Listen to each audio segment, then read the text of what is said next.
In this video, I'm going to walk you through GoHighLevel order forms and the checkout tips that actually increase conversions. I'm Erin from GoHighLevel Mastery, and I'll show you how to create a funnel page, add your own product, and build a two-step order form so your checkout process is simple, clear, and optimized to convert. This is a practical follow-along tutorial, so if you're building your first order form or want to improve an existing checkout, you can do this step-by-step with me and have everything set up by the end of this video. Before we jump in, go ahead and sign up using my link down below that gives you access to GoHighLevel, and it also helps support the channel so I can make more tutorials like this. Okay, once you logged in using the link down below, look at the left-handed menu and click on Sites. So this is where GoHighLevel keeps things like websites and funnels. From there, click Funnels, which are just pages designed to guide someone towards taking an action like purchasing. Next, we're going to click New Funnel,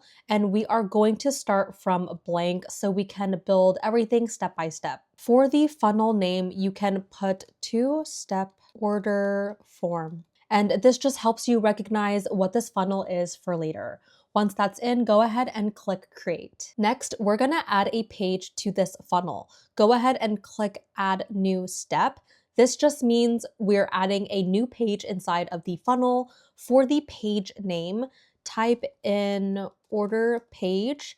And for the path, we can put order. And the path is simply what shows up in the URL after your domain. Then we're gonna click Create Funnel Step. Okay, so now that the page is created, we need to connect a product for the order form to actually work. Without a product, GoHighLevel doesn't know what you're charging for. So at the top, we are going to click on Products, and then we're going to click on Add a Product and choose one from your existing list. In my case, I'm selecting my daily planner that says digital download. So once that's selected, go ahead and confirm the price and make sure the product name is filled in correctly so it displays properly on the checkout page. Now go back to the overview of the funnel, and then we're going to click on Edit on the order page to open the page builder. Okay, so once you're inside the builder, we are going to click the plus sign on the left that says Add Elements. This is where we add things like forms, buttons, and checkout sections to the page. Since we're building a two-step order form, go ahead and search for two-step order. Okay, so you'll see the two-step order element pop up, and then we want to drag it directly onto the page. Once it's on the page, you'll notice that there are two steps you can edit. This is the main advantage of a two-step order form. It breaks checkout into smaller steps, which usually feels easier and converts better. So on step one, your goal is to reduce friction. I recommend keeping this simple and only asking for the information you actually need, like name and email. So step two is where the purchase happens. So this is where clarity and trust matters most. Make sure the product name and price are clear so there's no confusion before someone checks out. You can click into each step individually to customize what shows on that step, which gives you more control over the checkout experience, and it helps improve conversions. Now let's slow down and really look at step one, because this step quietly controls how many people ever make it to checkout. When someone lands here, they haven't committed to buying anything yet.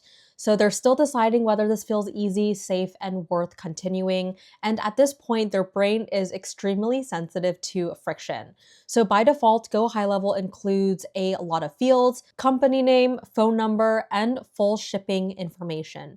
None of these are wrong, but they're not always necessary, and that distinction matters. Every field you see here represents a decision. Even something simple like a phone number forces the user to pause and ask, do I want to give this right now? Those micro decisions add cognitive load, and cognitive load is one of the biggest reasons people abandon checkout before they ever reach payment.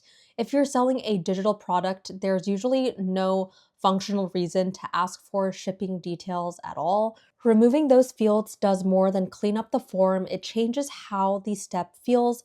It feels faster, it feels lighter, and most importantly, it feels easier to say yes to.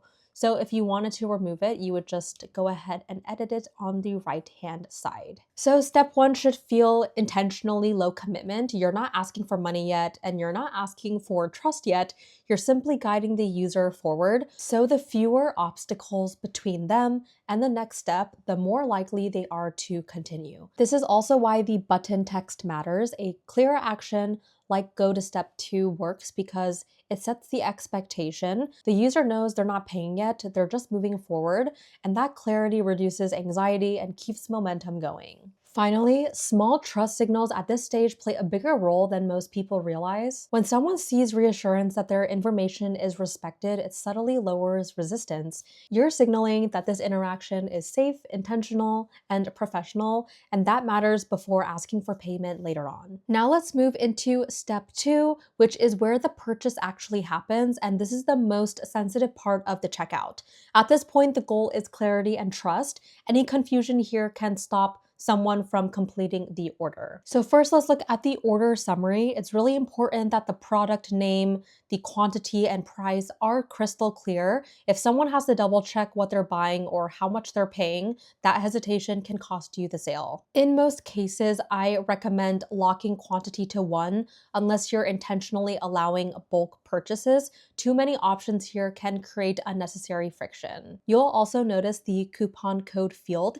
This can be powerful if you're running promotions, but if you're not actively using discounts, removing this field can actually increase conversions because it prevents people from leaving your checkout to go hunt for a coupon. And so the card information section should feel clean and secure. Payment details are where trust matters the most. So avoid clutter around this area. Keeping the layout simple helps reassure buyers that they're on a legitimate, secure checkout page. And of course, your call to action button is one of the most important elements here. A clear button like complete order works well because it tells the buyer exactly what's going to happen next. You want to avoid vague wording because clarity almost always converts better. And small trust signals matters more than people realize. Even something simple like 100% secure and safe payments can reduce last-minute hesitation, especially from first-time buyers. On the settings side, make sure your button action is set correctly so the checkout flows exactly how you want it to. Any broken step here can cause purchases immediately. These contact settings control how buyers are saved in your CRM. For most funnels, the default setting works fine, but it's good to know this is where GoHighLevel tracks purchasers after checkout. Overall, when step 2 is clear, simple, and focused on trust, you dramatically increase the chances that someone actually completes the purchase. The biggest takeaway here is to remove distractions, reduce doubt, and make the final step feel safe and obvious. Why 2-step order forms increase conversions? Before we go any further, it's important to understand that checkout optimization isn't about button colors or tiny design tweaks. It's about decision psychology. When someone reaches your checkout page, they're already interested. The question at that point isn't, do they want this? It's, does anything here give them a reason to stop? Most abandoned checkouts don't happen because the offer is bad. They happen because the checkout feels confusing, overwhelming, or unexpectedly demanding. When someone sees too many fields, too many steps, or unclear information, their brain interprets that as friction, and friction kills momentum. A 2-step order form works because it aligns with how people naturally make decisions. It breaks one big commitment into smaller actions, which feels safer and easier. Instead of asking for trust, money, and personal information all at once, you're guiding the buyer through a clear, logical sequence that feels intentional rather than pushy. Why fewer fields lead to more sales, even if it feels counterintuitive. One of the hardest mindset shifts for people building checkout pages is letting go of the unnecessary data collection. There's often a belief that more information means better leads, better follow-up, or control. But in practice, every additional field you add increases cognitive load. Even something simple like a phone number field forces the buyer to pause and decide whether they trust you enough to share it. Those pauses are subtle, but they compound, and that's where drop-off happens. Especially this year, buyers are far more cautious with their information. They're used to scams, spam, and aggressive follow-ups. When a checkout asks for more than feels necessary, it raises an internal red flag, even if the offer itself is legitimate. The goal of step 1 isn't to gather everything you might want, it's to remove barriers. When step 1 feels quick and low commitment, buyers move forward almost automatically. Momentum matters more than data at this stage, and once someone continues, everything downstream becomes easier. So what actually increases conversions at the final payment step? Step 2 is where logic meets emotion. This is the moment where the buyer confirms their decision, and even small doubts can stop the sale.